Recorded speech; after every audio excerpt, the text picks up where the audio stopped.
जय हिंद दोस्तों, कैसे हैं आप सभी। आशा करता हूँ बहुत ही अच्छे होंगे। इस वीडियो में हम आपके लिए लेकर आए टॉप साइंस क्वेश्चन। ये ऐसे क्वेश्चन है सो बार बार एग्जाम में पूछते हैं। तो किसी भी एग्जाम की तैयारी कर रहे हैं जहां पर साइंस पूछा जाता है, या सेट आपके लिए बहुत ही महत्वपूर्ण रहेगा। यहाँ हम आपके लिए ऐसे प्रश्न लेकर आए हैं सो आपके आने वाले एग्जाम के लिए बहुत ही महत्वपूर्ण हो जाएंगे। तो वीडियो को पूरा देखिएगा, आपको बहुत ही अच्छे से समझ में आएगा। चलिए वीडियो की शुरुआत करते हैं, अंत में फीडबैक जरूर दीजिएगा। देखते हैं पहला क्वेश्चन क्या पूछा है आपसे। पहला क्वेश्चन जो पूछा है वह पूछा है, जब प्रकाश एक माध्यम से दूसरे में प्रवेश करता है तो उसकी कौन सी विशेषता नहीं बदलती। यह प्रश्न भी आपके एनटीपीसी एग्जाम में पूछा भी गया है। बताइए इसका राइट आंसर क्या हो जाएगा। आपसे पूछा है कि जब प्रकाश एक माध्यम से दूसरे में प्रवेश करता है तो उसकी कौन सी विशेषता नहीं बदलती। बताइए क्या हो जाएगा राइट आंसर। तो राइट आंसर जो हो जाएगा वो हो जाएगा ऑप्शन डी, आवृत्ति नहीं बदलती है। जब प्रकाश एक माध्यम से दूसरे में प्रवेश करता है, जैसे हवा से पानी में, तो निम्नलिखित परिवर्तन होते हैं। वेग बदलता है, दिशा बदलती है जिसे अपवर्तन कहते हैं, तरंग दैर्घ्य भी बदलती है, लेकिन आवृत्ति बिल्कुल नहीं बदलती। ऐसा इसलिए होता है क्योंकि प्रकाश सूत्र द्वारा उत्पन्न आवृत्ति इस सूत्र की विशेषता होती है और माध्यम के बदलने से नहीं बदलती। अब चलते हैं अगले प्रश्न को देखते हैं। अगला प्रश्न क्या पूछा है आपसे। अगला प्रश्न जो पूछा है वह पूछा है, पुष्प का निम्नलिखित में से कौन सा भाग निषेचन के बाद फल में विकसित होता है। आपसे पूछा है कि पुष्प का निम्नलिखित में से कौन सा भाग निषेचन के बाद फल में विकसित होता है। बताइए राइट आंसर क्या हो जाएगा। तो राइट आंसर जो हो जाएगा वो हो जाएगा ऑप्शन बी, अंडाशय इस प्रश्न का राइट आंसर हो जाएगा। ऑप्शन बी इस प्रश्न का राइट आंसर हो जाएगा। पुष्प में निषेचन के बाद अंडाशय का विकास फल में होता है, वही अंडाशय के अंदर स्थित बीजांड का विकास बीज में होता है। पंखुड़ियां और अन्य पुष्पदल निषेचन के बाद सामान्यतः झड़ जाते हैं। अतः फल जो होता है अंडाशय का परिपक्व रूप और बीज होता है, बीजांड का परिपक्व रूप होता है। स्त्री केशर की बात करें तो पुष्प का पूरा स्त्री प्रजनन अंग है, फल नहीं बदलता। बीजांड की बात करें तो यह बीज बदलता है, फल में नहीं। और पंखुड़ी की बात करें तो यह केवल आकर्षण के लिए होता है, निषेचन के बाद गिर जाती है। अब चलते हैं अगले प्रश्न को देखते हैं। अगला प्रश्न क्या पूछा है आपसे। अगला प्रश्न जो पूछा है वह पूछा है, निम्नलिखित में से कौन सा जानवरों में पाया जाने वाला हार्मोन नहीं है। आपसे पूछा है कि निम्नलिखित में से कौन सा जानवरों में पाया जाने वाला हार्मोन नहीं है। बताइए राइट आंसर क्या हो जाएगा। तो राइट आंसर जो हो जाएगा वो हो जाएगा ऑप्शन बी, ऑक्सीजन इस प्रश्न का राइट आंसर हो जाएगा।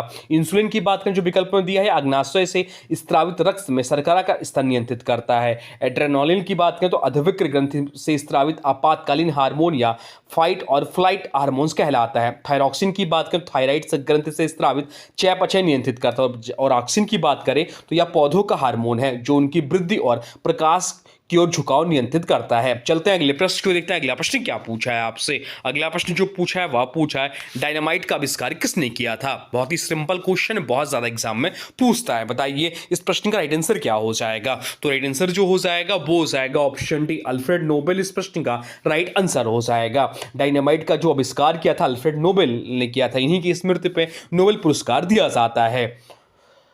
बाकी चलिए प्रमुख आविष्कार उसके आविष्कारक बताते हैं। टेलीफोन का आविष्कार एग्जाम में पूछता है, तो टेलीफोन का जो आविष्कार किया था अलेक्जेंडर ग्राहम बेल ने किया था। टेलीविजन का आविष्कार जॉन लोगी बेयर्ड ने किया था।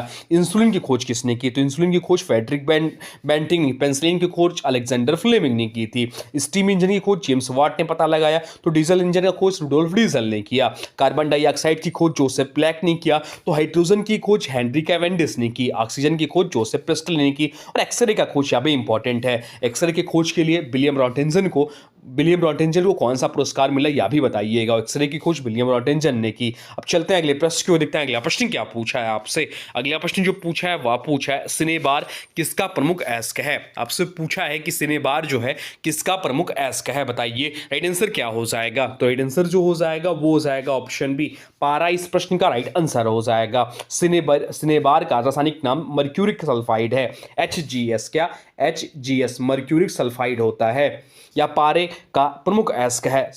इससे पारा धातु को उष्मीय अपघटन द्वारा निकाला जाता है। सिनेबार के विशेष गुण क्या होते हैं, तो यह लाल रंग का खनिज होता है, या उच्च तापमान पर पारा वाष्प के रूप में निकलता है। पारा थर्मामीटर, दवाओं और लैब उपकरणों में प्रयोग होता है।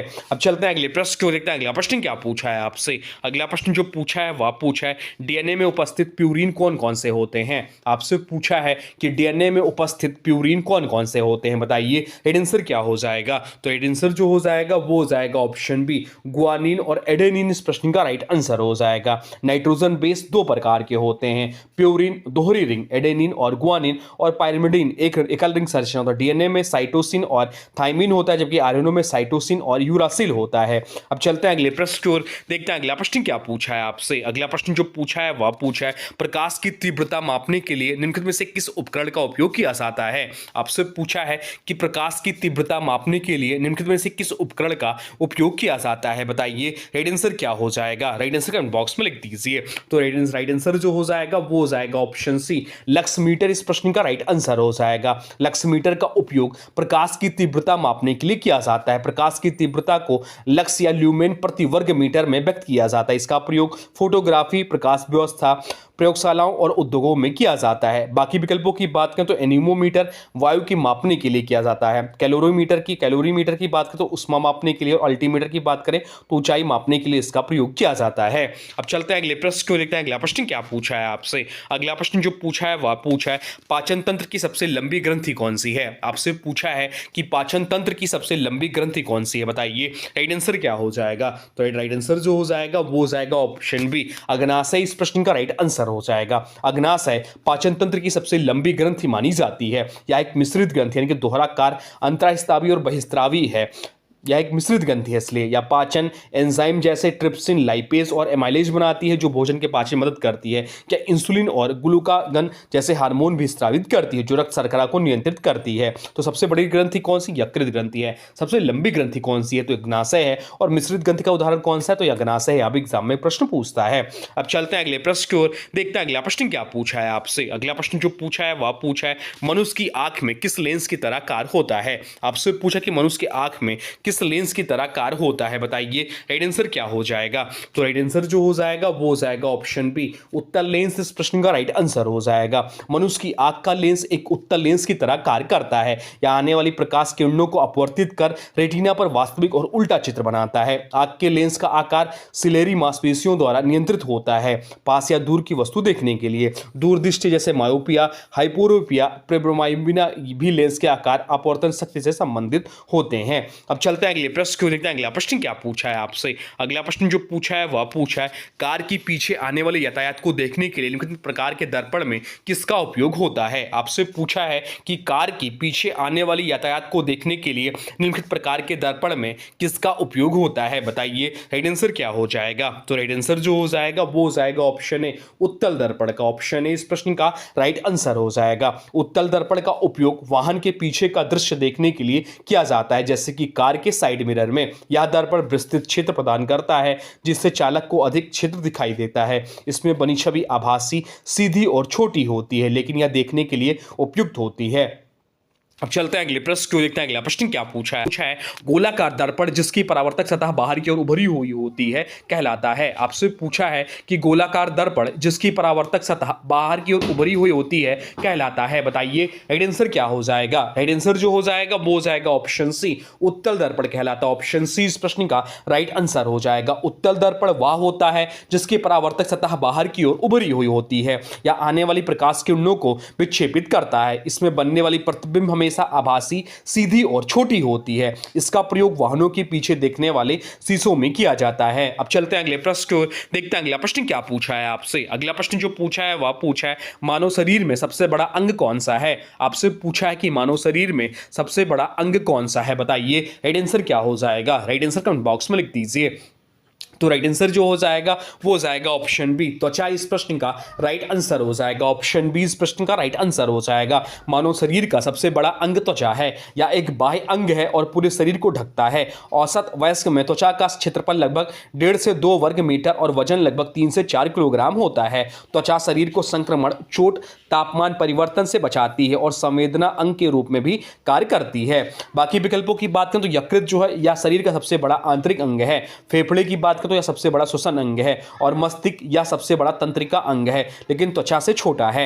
अब चलते हैं अगले प्रश्न को, देखते हैं अगला प्रश्न क्या पूछा है आपसे। अगला प्रश्न जो पूछा है वह पूछा है सूर्य के प्रकाश का कौन सा रंग सबसे अधिक अपवर्तित होता है। आपसे पूछा है कि सूर्य के प्रकाश का कौन सा रंग सबसे अधिक अपवर्तित होता है, बताइए राइट आंसर क्या हो जाएगा। तो राइट आंसर जो हो जाएगा वो हो जाएगा ऑप्शन डी, बैगनी इस प्रश्न का राइट आंसर हो जाएगा। श्वेत प्रकाश जब प्रिज्म या वायुमंडल में प्रवेश प्रवेश करता है तो विभिन्न रंगों में अपवर्तन होता है। अपवर्तन की मात्रा प्रकाश की तरंगदैर्घ्य पर निर्भर करती है। बैंगनी रंग की तरंगदैर्घ्य सबसे छोटी होती है, कितना होता है इसका होता है 400 नैनोमीटर, इसलिए यह सबसे अधिक अपवर्तित होता है। लाल रंग की तरंगदैर्घ्य जो है सबसे बड़ी 700 नैनोमीटर होती है, इसलिए सबसे कम अपवर्तित होती है। अब चलते हैं अगले प्रश्न को देखते हैं। अगला प्रश्न क्या पूछा है आपसे? अगला प्रश्न जो पूछा है वह पूछा है रक्त का थक्का जमाने में कौन सा विटामिन सहायक है। आपसे पूछा है कि रक्त का थक्का जमाने में कौन सा विटामिन सहायक है, बताइए राइट आंसर क्या हो जाएगा। राइट आंसर मेरे साथ आप लोग कमेंट बॉक्स में लिख दीजिए, बताइए क्या हो जाएगा।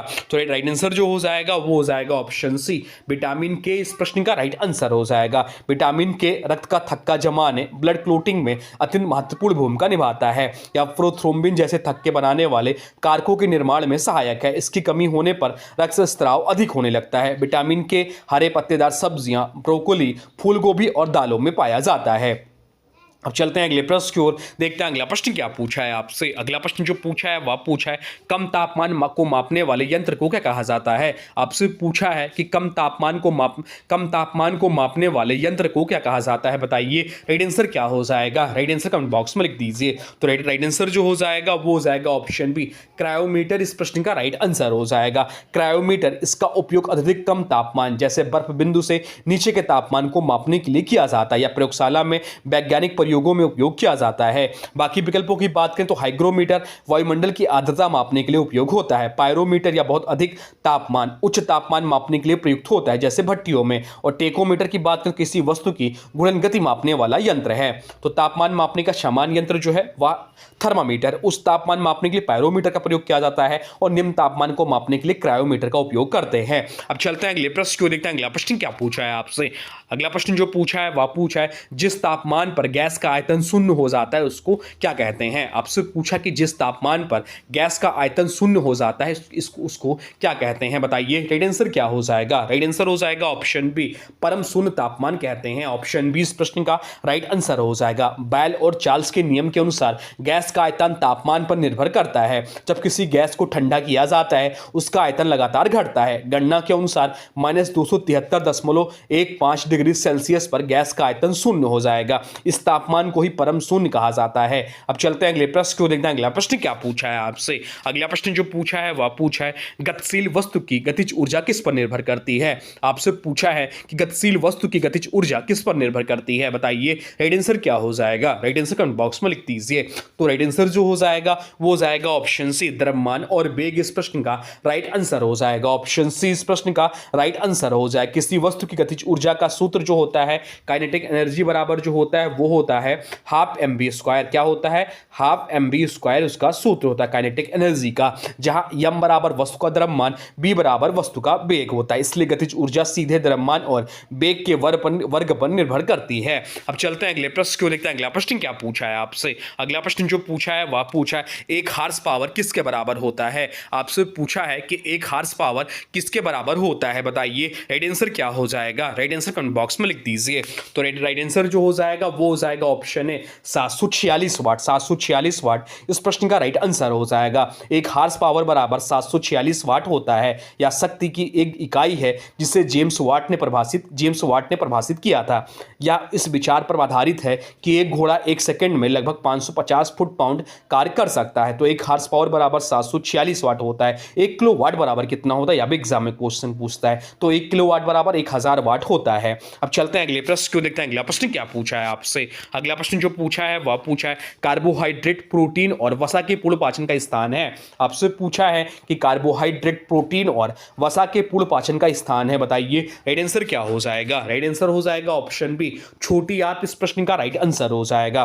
भोजन का आंशिक पाचन मुंह और पेट में होता है, लेकिन कार्बोहाइड्रेट, प्रोटीन और वसा का पूर्ण पाचन छोटी आंत में होता है। यहाँ पर अग्नाशयी रस और आंत रस मिलकर सभी पोषक तत्वों का सरल रूप से तोड़ते हैं। तो कार्बोहाइड्रेट ग्लूकोज को, प्रोटीन अमीनो अम्ल को, वसा फैटी एसिड और ग्लिसरॉल को, पचे हुए पोषक तत्वों का शोषण भी छोटी आंत में होता है। अब चलते हैं अगले प्रश्न को देखते हैं। अगला प्रश्न क्या पूछा है आपसे। अगला प्रश्न जो है बहुत ज्यादा इंपॉर्टेंट प्रश्न है आपका, या आज का आपका अंतिम प्रश्न है। बताइए इसका राइट आंसर क्या हो जाएगा। आपसे प्रश्न पूछा है अम्ल और धातु कार्बोनेट की अभिक्रिया के परिणाम स्वरूप मुख्य रूप से कौन सी गैस निकलती है? आपसे पूछा कि अम्ल और धातु कार्बोनेट यानी कि मेटल कार्बोनेट की अभिक्रिया के परिणाम स्वरूप मुख्य रूप से कौन सी गैस निकलती है, बताइए इसका राइट आंसर क्या हो जाएगा? तो जब अम्ल किसी धातु कार्बोनेट से अभिक्रिया करता है तो कार्बन डाइऑक्साइड गैस निकलता है। तो राइट आंसर हो जाएगा ऑप्शन सी। ऑप्शन सी इस प्रश्न का राइट आंसर हो जाएगा। इस अभिक्रिया का सामान्य समीकरण जो होता है वो acid plus metal, acid plus metal, तो क्या बन जाएगा आपको? मेटल कार्बोनेट, तो क्या बन जाएगा आपको? तो आपका जो बन जाएगा वो बन जाएगा आपका salt plus water plus CO2 यानी कि कार्बन डाइऑक्साइड। CO2 गैस निकलने पर फ्रिज या बुलबुले बनते हैं, या पहचान का तरीका है। तो ये थे आपके टॉप साइंस क्वेश्चन जो आपके आने वाले एग्जाम के लिए बहुत ही ज़्यादा इंपॉर्टेंट हो जाते हैं। वो चाहे आप किसी भी एग्जाम की तैयारी करें, चाहे UP police constable, home guard या किसी भी अन्य एग्जाम की तैयारी, जैसे SSC या रेलवे एग्जाम के लिए बहुत ज़्यादा इंपॉर्टेंट है। ये रेलवे PYQ सीरीज ही है। अब आज की वीडियो से प्रश्न है, इसका राइट आंसर आप लोगों को कमेंट बॉक्स में बताना है। आज की वीडियो से प्रश्न है, 1 हार्स पावर किसके बराबर होता है? आपसे पूछा है कि 1 हार्स पावर किसके बराबर होता है। इसका जो भी राइट आंसर हो कमेंट बॉक्स में जरूर बताइएगा। और हाँ, देखिए अभी तक आपने वीडियो को लाइक नहीं किया है तो प्लीज वीडियो को लाइक कर दीजिए और चैनल पे नए चैनल को सब्सक्राइब भी कर लीजिए। तो चलिए मिलते हैं एक नए वीडियो में, तब तक के लिए thanks for watching railway exam target. For more update please subscribe railway exam target channel को। जय हिंद, वंदे भारत।